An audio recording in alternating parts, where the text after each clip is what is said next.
10 years. That's how long Nora and I had been married. A decade of quiet routines, inside jokes, shared mornings with bad coffee, and dreams that felt like forever. We weren't perfect, but I thought we were solid. At least, I did until she suggested an anniversary getaway to Lake Placid. I saw it as a peace offering. Things had been off lately, distance in her eyes, silence in place of laughter, missed calls with strange excuses. But I brushed it off. Life gets heavy sometimes, right? I convinced myself this trip was her way of reaching for me again, to fix whatever had come undone. We arrived at a quiet lodge tucked between frozen pines and a still lake reflecting the soft winter sky. She'd booked the suite with a fireplace and a balcony view. Candlelit dinners whined slow music.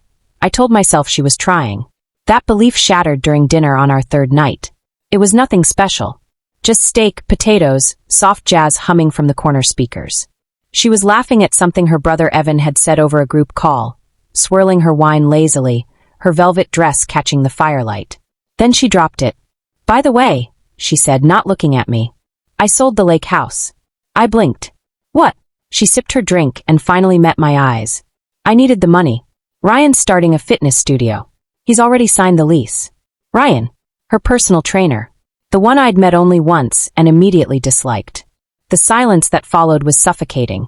Not a gasp. Not a blink. Just me staring at the woman I once thought I'd grow old beside, realizing she had made a choice, a very deliberate one. I didn't explode. I didn't ask questions. I simply reached into the inside pocket of my coat and pulled out a neatly folded document. I slid it across the table. "What's this?" she asked, her smile faltering. I didn't answer. I just watched her open it. Her eyes scanned the contents, titles, transfers, signatures. All legal. All final. "I sold something too," I said calmly. "The joint trust fund. The one we built together." "Well, I built. You used." She went pale. You can't do that." "I already did," I replied. 3 days ago. It's done." It wasn't about revenge. It was about reclaiming control. Control I didn't even realize I had lost. I didn't finish dinner. I walked out. The cold air outside burned against my skin, but I welcomed it. It made things feel real again. That night, I drove straight to my best friend Theo's place in Albany. He didn't say much, just handed me a blanket and poured 2 glasses of scotch. I told him everything. The lake house wasn't just a property, it was my inheritance. My mother left it to me in her will. Nora knew that. And still, she forged the documents, claimed I'd signed the sale. It didn't take long to trace the money. $38,000 wired to a business account in Ryan's name. Theo leaned back in his chair, lips tight.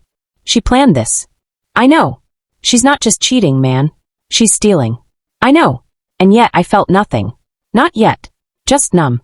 That weekend, we started gathering everything: financial records, login data, real estate documents, chat logs, timestamps. We found evidence of her sending Ryan money months before the lake house sold. Invoices labeled consultation, equipment funding, business dev. It was sloppy, arrogant, and it was all tied to me. She'd used my name, my signature, my social security number on multiple documents. I filed a fraud report, quietly, without fanfare. Then I vanished. No texts. No calls. I let her wonder. Let her world crack at the edges. 2 weeks later, I got a knock on the door. A woman stood there. Mid-30s. Sharp eyes. She introduced herself as Justine. "I was married to Ryan," she said. "He and your wife, they've done this before." Inside, she showed me screenshots. Messages. A joint business proposal. It was a con, an orchestrated grift. Ryan was the charm. Nora was the strategist. "I lost my savings," she whispered. I tried to press charges. He vanished before I could. Together, we compiled everything. She gave me names, dates, past victims. And suddenly it wasn't just about betrayal, it was about stopping a pattern. With Theo's help, I hired a federal fraud attorney. Her name was Celeste Quinn. She was cold, brilliant, efficient. No drama. Just results. She went to work, IRS, FBI, state agencies. The lake house transfer? Flagged. The business account? Frozen. Ryan's gym lease? Voided. Every brick they laid was crumbling. Still, Nora kept reaching out. "You're being cruel. We need to talk. You're acting like a child." She thought silence was weakness. It wasn't. Silence was strategy. I let her sink deeper. And when she filed a civil suit, accusing me of financial abandonment, I smiled. Because we were ready. The courtroom was quiet. Wooden benches. Cold walls. A judge who looked like he'd seen every kind of lie. Nora arrived dressed like innocence. White blouse. White eyes. Her lawyer stumbled through half-truths and character attacks. Then Celeste stood. She didn't raise her voice. She didn't need to. She let the evidence speak. Document by document. Message by message. Proof of forgery. Proof of laundering. Proof of Ryan's criminal history. And finally, the coup de grace. A group chat labeled Project Harvest with target profiles of financially stable partners. My name sat at the top.